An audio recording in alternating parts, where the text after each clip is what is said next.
All right. Welcome everyone. So I'd like to welcome my very special guest, Mark Jeffrey. He's the CEO of Guardian Circle. He's an early blockchain adopter and an author, and he appeared in the movie The Trust Machine from director Alex Winter. So we're going to find out about his movie star days in a bit. But on to the first serious question first, which is, so Mark, how did you get into the blockchain? When did you discover it, and what got you excited about this stuff? So first of all, Eric, thank you for having me. I very much appreciate the invitation. This will be a lot of fun. So I remember, my story with blockchain is I heard about Bitcoin for the first time in 2011. And I was doing a podcast company with Jason Calacanis called This Weekend. And Jason runs a show, still runs it today, called This Week in Startups. And so back in 2011, I don't remember who the guest was, but he had a guest on that was describing Bitcoin, talking about Bitcoin. And I don't remember all the shows. I listened to most of the shows, and most of them I don't remember. But that one I remembered. And I remember Jason's reaction to the explanation of Bitcoin. He said, that's the most dangerous idea I've ever heard in my life, right? So he was... And I remember that reaction, and I remember the description of it, and I remember thinking about it and saying, that's interesting, but that sounds like flues. Do you remember flues? Yeah. So flues, for those of you who don't know, was a digital currency in the dot-com craze of the late 90s. And there were several of these early digital currencies, and none of them went anywhere. Of course, none of them were actually decentralized. All of them were centralized. And I didn't quite get the difference of Bitcoin. I just sort of mentally said, well, that's not going to go anywhere because it's been tried. And then 2 years later, in 2013, two friends of mine started buzzing about Bitcoin like crazy. A guy named Michael Turpin and another guy named Brock Pierce. And Michael and Brock are very different humans, right? So they're different things usually excite them. So in my mind, the fact that these two very different people were buzzing about this one thing, I was like, I need to go have another look at this. And so that was when I, as an engineer with an engineering background, took the time to learn about how it worked. And that was difficult. It was difficult to sort of figure out, right? Because there wasn't a lot of information back then, right? There wasn't. Yeah. And there was no easy to read explanation. There was a lot of crypto mumbo jumbo, a lot of crypto mysticism and very dense material. And when you actually understand it, you can explain it easily if you want to, but just no one had chosen to do that. And when I finally got it, as an engineer, my brain went boom, and I started thinking of all the ways it could be hacked. And every time I tried to, like all of us, we tried to find the back door, and we're like, there isn't one. Oh my God! And we're like surprised by that. And the more we think about it, we're like, holy shit, this is digital scarcity for the very first time on the internet. What does that mean? So all of us have these like kind of crazy. Then you start thinking insane things like this is more important than the internet. And I'm like, but I must be crazy because no one else is talking about it. And then I think I saw something from Mark Andreessen wrote that New York Times article. So I saw that. I was like, oh, Andreessen's seeing the same thing that I'm feeling, right? So I'm not insane. There are other people who are thinking this. And so at a certain point during 2013, I decided to write a book called Bitcoin Explained Simply, because my other life, other than tech stuff, I write novels, and I'm published by Harper Collins, so real published. And I was sort of like, I can write, and I'm an engineer. I understand this. I'm at this weird nexus point of skills and history where I should immediately write an explanation of this and get it out there. So that was kind of how I got involved. Very cool, and you stayed with us for so many years. All right, so a break from the serious talk. So how was it working with Alex Winter on the Trust Machine movie? Yeah, so for those of you who don't know, Alex Winter is, if you've ever seen Bill and Ted's Excellent Adventure, he's Bill. So it's like excellent, and so he now, since his Bill and Ted days, has become a pretty well-known documentary director. He's done several before this, and in fact several that are tech. He did one called the Deep Web, I think, and a few other things. So I ran into him at I spoke at an event, and he came up to me afterwards. He'd heard what we were doing with Guardian Circle. He was intrigued, and he said, "I'm shooting a documentary. Could I interview you for it?" And I said, sure. So we spent maybe 3 hours or so with him asking me questions. And it was a lot of different questions. Sometimes he'd say, can we do that again? But can you explain it smaller or whatever? But the entire time I'm looking at Alex, right? So and I'm a huge Bill and Ted fan, right? I'm gathering you are as well. I am. And so It's a groupie kind of thing, you know. It is. You're It's like great. you either love it and all in, or you're not. Yeah, So both of us are all in. absolutely. Yeah. So Bill S. Preston Esquire is asking me questions, and like I'm supposed to look at him the whole time, and part of my brain is going, I can't do this. It's Bill. I can't. But like smart things are coming out of his mouth, right? So that was fairly surreal. But really, he's a great director, and he gave the topic the treatment it deserved. I was really, really impressed with how the film came out. It's made for the average person, and I think he got blockchain across to the average person, and he got Rosario Dawson to narrate it. So it feels really good all around. Well, it really sounds like a great movie to check out for people who are interested in the topic. So you've authored 2 books on blockchain. So you're certainly a verifiable expert on the topic. How would you characterize the state of blockchain, which is this technology that underlies these cryptocurrencies, and what do we need to do as a community to reach an audience with this wonderful ideas and wonderful technology? Well, I think the ICO phase of blockchain, round 1, if you will, and the early adoption phase of Bitcoin, that's now over. That kind of played out 2017 through 2018. And now things are, we're at like the first pause. And it reminds me personally a lot of the .com boom, the go-go years. And then sometime around 2000 when everything came to a screeching halt, I think it was like April of 2000 was really where the stock market fell off the cliff. And then 9/11 just shoved what was left off into the ocean, and then everything was done, and nobody could raise money for 4 years, something like that. We're in the blockchain equivalent of that right now, I believe. But I also believe that the cycles are compressed. I think the go-go years of the 90s lasted 5 years, give or take, whereas the blockchain go-go years lasted 2. Right? Maybe 1, depending on what you count. And so I think the recovery will be faster. Also, unlike the early internet, somebody had to build out the internet in order for there to, for everything to take off again. There had to be more build out that happened. We don't have to wait for that because the internet already exists. There's no build out that has to be done for blockchain. So I do think the recovery will be quicker, hopefully. But I think what's missing right now, really the biggest ingredient, is the user interfaces are not anywhere near good enough for end users. So trying to get someone to use even Ethereum wallets or MetaMask and all these things are sort of just the fact that you have to use a crypto address to send someone crypto. That's like surfing the web using IP addresses before domains, right? Like it's just stupid. It's too much for the average person. And I know you remember the days. Remember we used to. I know about modems and stuff. Right, all that stuff, and setting up your own PPP slip chain thing on Windows so you could all that stuff. That's kind of where most wallets and blockchain interfaces are today. So there needs to be a blockchain and a wallet that are tightly integrated, where a regular human from the regular world, not you and me, but regular people, can go and sign up as easily as signing up for Gmail and get a username or a handle like they have on Twitter. And when I send you crypto, I send it to your handle. I don't send it to some goofy long Twitter or Bitcoin address. So we haven't talked about Guardian Circle yet. We have done that. We have done that in one way, but there's another chain which is recently launched called Lynx, and that's a EOS fork. And they basically took EOS, ripped some stuff out of it, put some new stuff in, and tightly integrated the wallet. The wallet and the chain are tightly integrated together, much like an operating system and hardware. Apple does that, right? Like the operating system and the hardware are very tightly woven.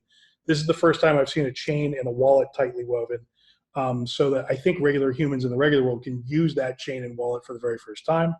They sort of did the upside down version of what we did, but it ended up achieving the same ease of use.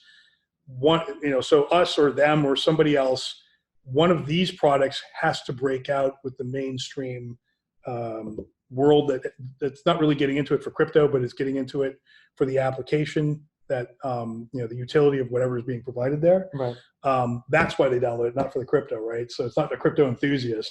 It's somebody who is downloading it for Guardian Circle for community emergency response, or for the Lynx chain for one of the apps that are inside of the Lynx wallet that they access via the wallet. So I think we'll have a breakout application of some sort, and that will drag a lot of people with it. So I think that's the biggest thing. Well, let's talk about Guardian Circle a bit. How did you start it? When did you start it? And tell us about what it does. Yes. So Guardian Circle, it's a community emergency response network.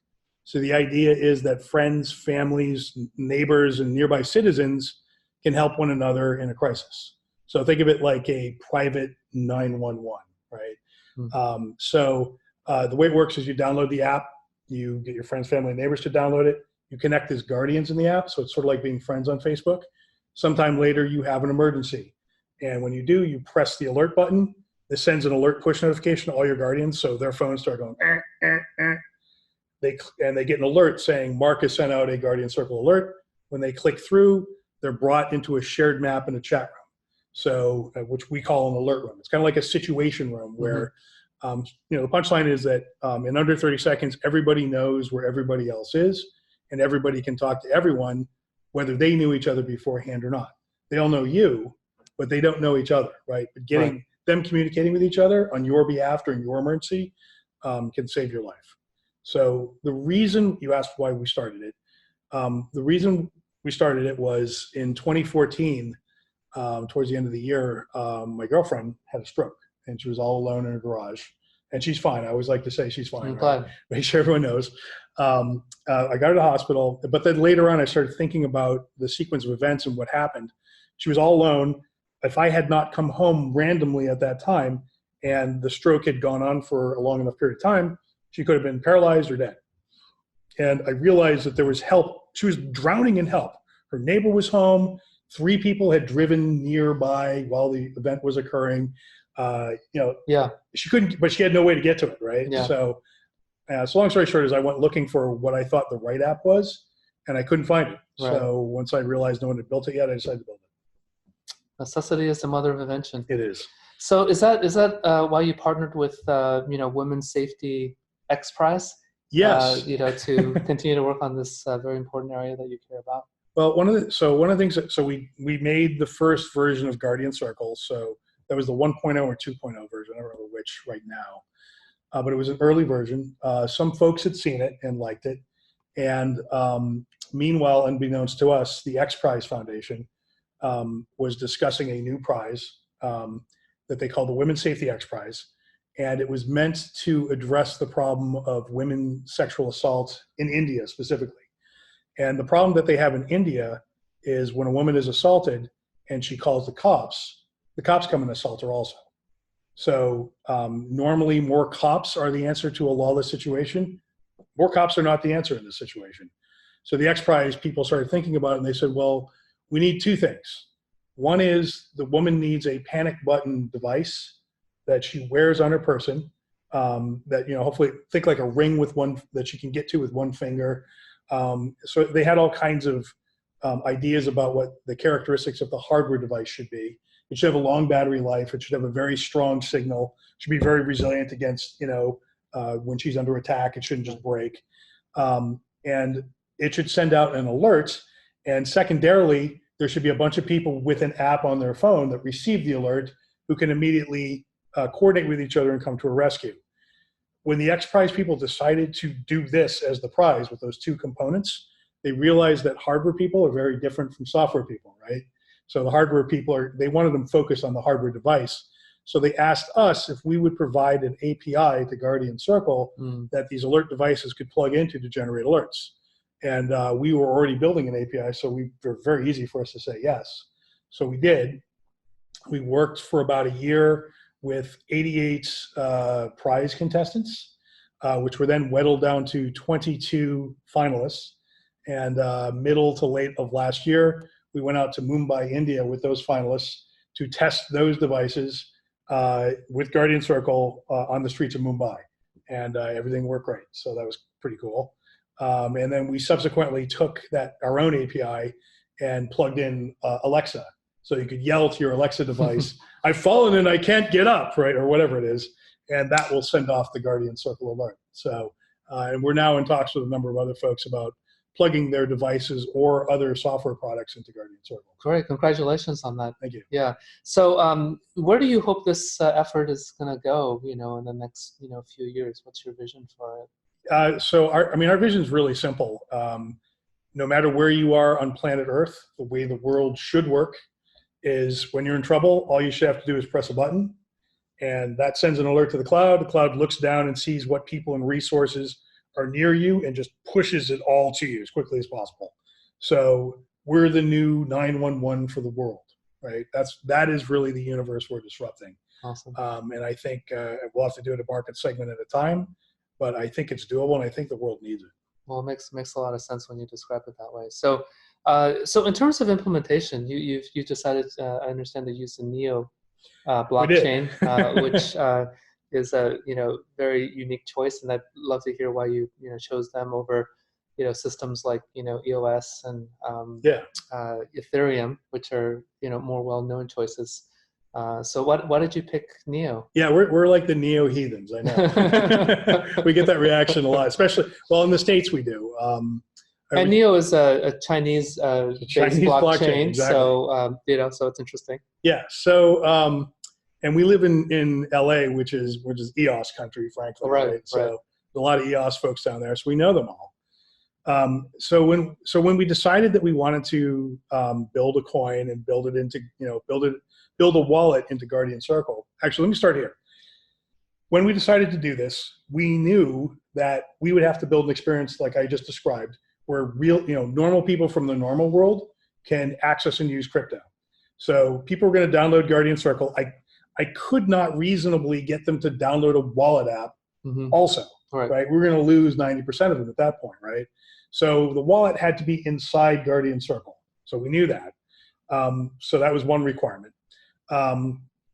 So we looked around at what was available. NEO provided a very rich set of utilities and APIs.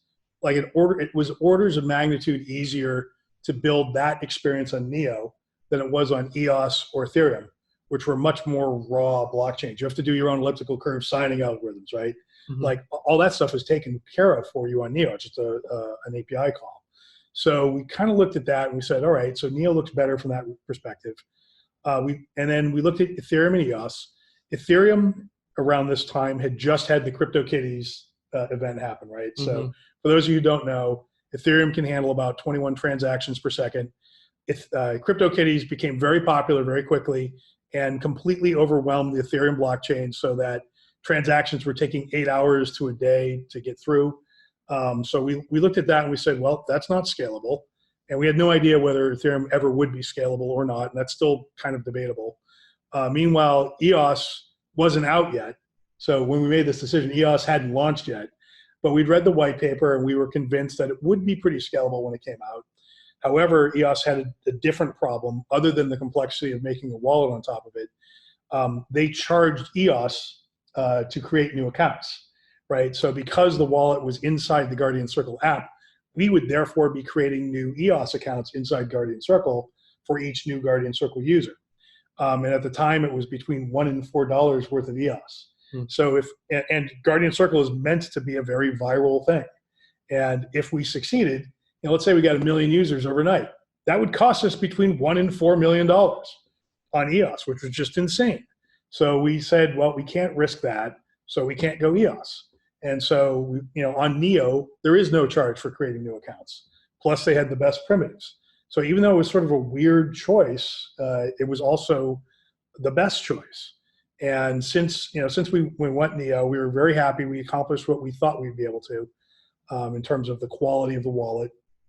And since then, NEO has made great strides in the United States by hiring the person who ran .NET at Microsoft for 10 years to run NEO America. So now they've got a better commitment to supporting people like us in the West. So Right. we continue to feel pretty good about going with NEO. So the Guardian Circle app, does it use the NEO token?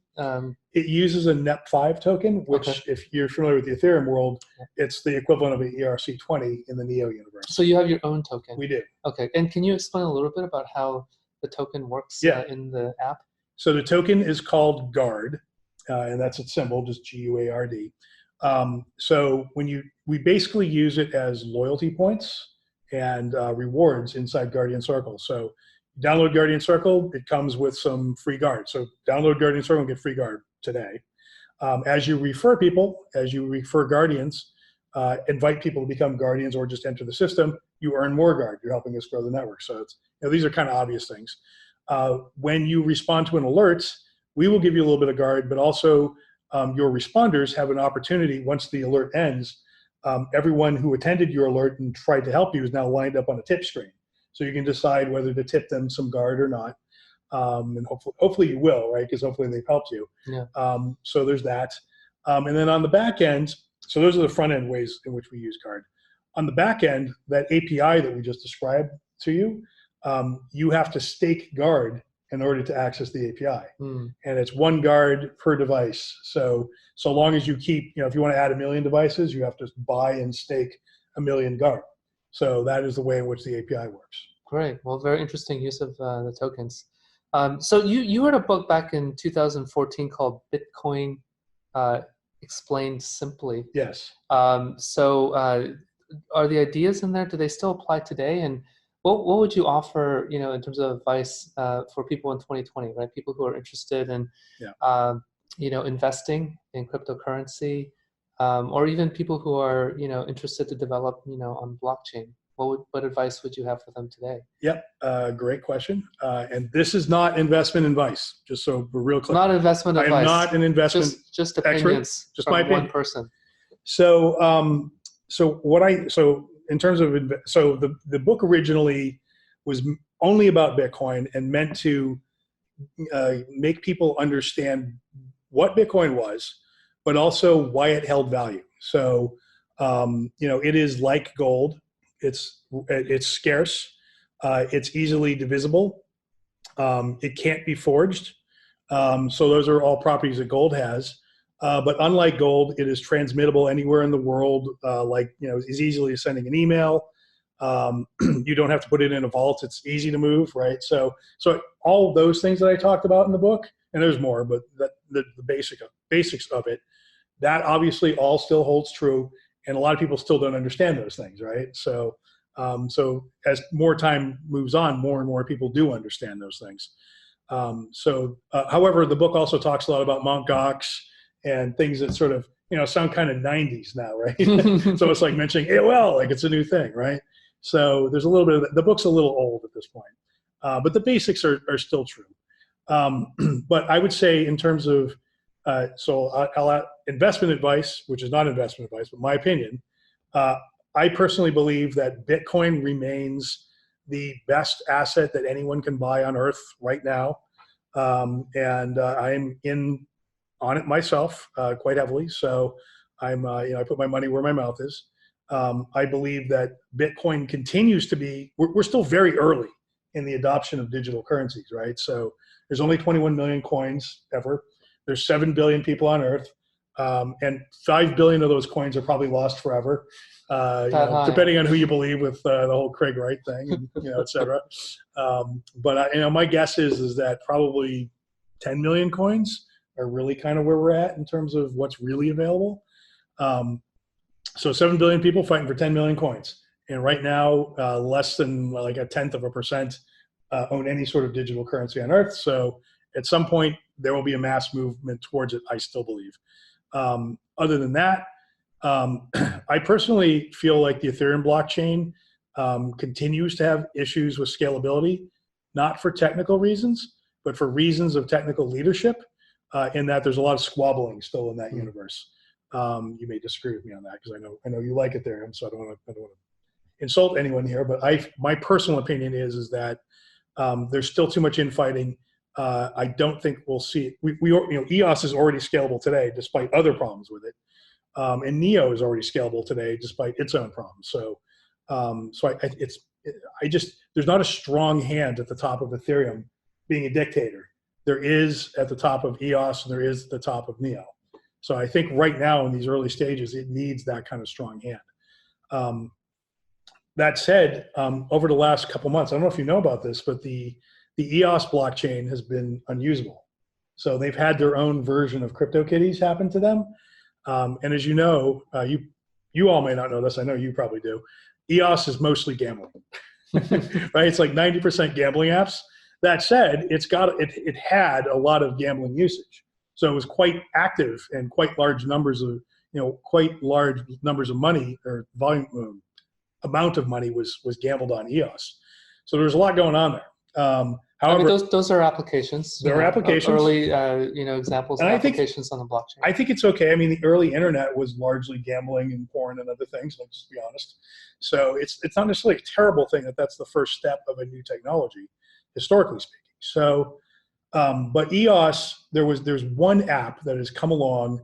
I can't remember the name of it, but it basically has consumed all of the resources of the entire blockchain, so that all of those gambling apps have ceased to function. And anyone who's built on anything on top of EOS, their apps are now unusable. And it's been this way since November of last year. And there does not appear to be an end in sight. So people in the EOS universe, if you look at the graph of usage, it literally goes like this, and now it's gone almost all the way down to zero. So it is horrifying. And I would be like, okay, this is their CryptoKitties crisis. They'll solve it. But Block One, we waited for the official word on this, and Block One has said, nope, the blockchain is performing as it was designed to. The reason why one entity has been able to suction up all 6,000 transactions per second is because they staked enough EOS to do it. So therefore, it's just a free market, and they won the free market. So Block One is said they're not going to take an active role in fixing this, and in fact, they don't regard it as a problem. So I regard Block One as a problem. So I'm not bullish long-term on EOS at all. Obviously, NEO, and I'll just say one last thing about NEO. NEO has consistently been fixing problems, and they're hard at work right now on a very ambitious NEO 3.0. So I think they're very serious about supporting their apps and their end users. They've hired Microsoft people, so they want to be the most developer-friendly blockchain. And the more time that passes, the more that becomes true. So yeah, that's great. Well, it definitely is still early days in the blockchain world. But it sounds like your dApp, which is the Guardian Circle dApp, is a very useful use case that can ride on top of a blockchain. Well, thank you. And it's very interesting. So thank you very much, Mark, for talking with us today. And thank you for joining. See you next time.